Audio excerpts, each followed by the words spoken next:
paano natin malalaman kung fake o original yung nabili nating beauty white soap? So, ito yung beauty white soap na hawak-hawak ko. Original to.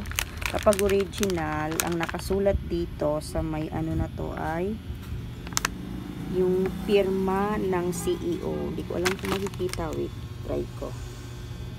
Dapat pirma ng CEO yung nandyan. So, ayan. Pirma yan ng CEO.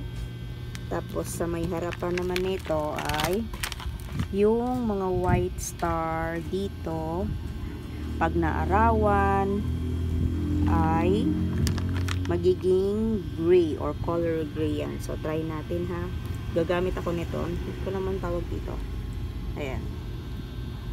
Pag yan naging color gray, it means original yung sabon mo. Naging color gray, diba?